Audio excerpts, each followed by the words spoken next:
सुंदरकांड राम भक्ति की अद्भुत गाथा। सुंदरकांड रामायण का एक महत्वपूर्ण हिस्सा है जो भगवान राम के परम भक्त हनुमान की वीरता, भक्ति और बुद्धिमत्ता का वर्णन करता है। ये कांड हमें सिखाता है कि सच्ची भक्ति और अटूट विश्वास के बल पर किसी भी मुश्किल को पार किया जा सकता है। सुंदरकांड की शुरुआत हनुमान के लंका की ओर उड़ान से होती है। सीता की खोज में लंका पहुंचे हनुमान को कई चुनौतियों का सामना करना पड़ता है। वे अपनी चतुराई और बल से राक्षसों को पराजित करते हैं और सीता का पता लगाते हैं। सुंदरकांड में हनुमान के द्वारा किए गए अद्भुत कार्यों का वर्णन है। उन्होंने लंका में अशोक वाटिका को उजाड़ दिया, रावण के पुत्र अक्षय कुमार का वध किया और लंका को आग लगा दी। इन सभी घटनाओं से हनुमान की शक्ति और राम के प्रति उनकी अटूट भक्ति का पता चलता है। सुंदरकांड का सबसे महत्वपूर्ण हिस्सा हनुमान और सीता का संवाद है। हनुमान सीता को राम की मुद्रिका अंगूठी देते हैं और उन्हें राम की कुशलता का समाचार सुनाते हैं। सीता हनुमान से मिलकर बहुत प्रसन्न होती हैं और उन्हें आशीर्वाद देती हैं।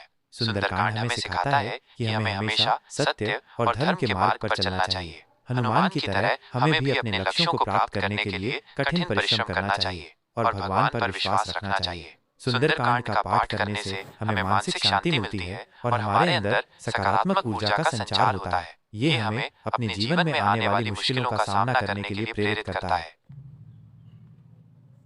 सुंदरकांड की रचना महर्षि वाल्मीकि ने की थी, जो रामायण के रचयिता भी हैं। सुंदरकांड रामायण का एक महत्वपूर्ण हिस्सा है और इसे गोस्वामी तुलसीदास ने भी अपने रामचरितमानस में शामिल किया है। यह कहना मुश्किल है कि सुंदरकांड कब लिखा गया था, लेकिन माना जाता है कि इसकी रचना रामायण की रचना के साथ ही हुई थी। रामायण एक प्राचीन ग्रंथ है और इसकी रचना का समय निश्चित रूप से ज्ञात नहीं है, लेकिन यह अनुमान लगाया जाता है कि यह 5वीं से 4वीं शताब्दी ईसा पूर्व के बीच लिखा गया था। सुंदरकांड में भगवान राम के परम भक्त हनुमान की वीरता, भक्ति और बुद्धिमत्ता का वर्णन है। यह कांड हमें सिखाता है कि सच्ची भक्ति और अटूट विश्वास के बल पर किसी भी मुश्किल को पार किया जा सकता है।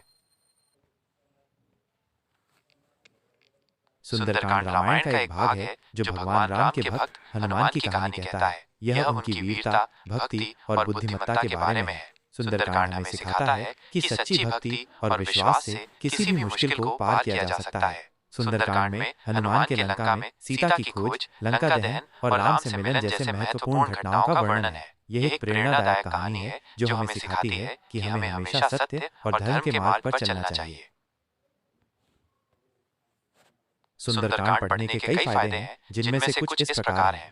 मानसिक शांति। सुंदरकांड का पाठ करने से मन शांत होता है और तनाव कम होता है। यह एकाग्रता बढ़ाने में भी मदद करता है। सकारात्मक ऊर्जा। सुंदरकांड में हनुमान जी की वीरता और भक्ति का वर्णन है। इसका पाठ करने से सकारात्मक ऊर्जा का संचार होता है और आत्मविश्वास बढ़ता है। भय दूर होता है। सुंदरकांड का पाठ करने से भय और चिंता दूर होते हैं। यह व्यक्ति को मानसिक रूप से मजबूत बनाता है। समस्याओं का समाधान। सुंदरकांड में हनुमान जी की बुद्धिमत्ता और चातुर्य का वर्णन है। इसका पाठ करने से व्यक्ति को अपनी समस्याओं का समाधान ढूंढने में मदद मिलती है। भगवान राम की कृपा। सुंदरकांड भगवान राम के प्रति भक्ति को बढ़ाता है। ऐसा माना जाता है कि इसका पाठ करने से भगवान राम की कृपा प्राप्त होती है। सुंदरकांड का पाठ नियमित रूप से करना चाहिए। ये न केवल धार्मिक दृष्टि से महत्वपूर्ण है, बल्कि ये मानसिक और शारीरिक स्वास्थ्य के लिए भी लाभदायक है।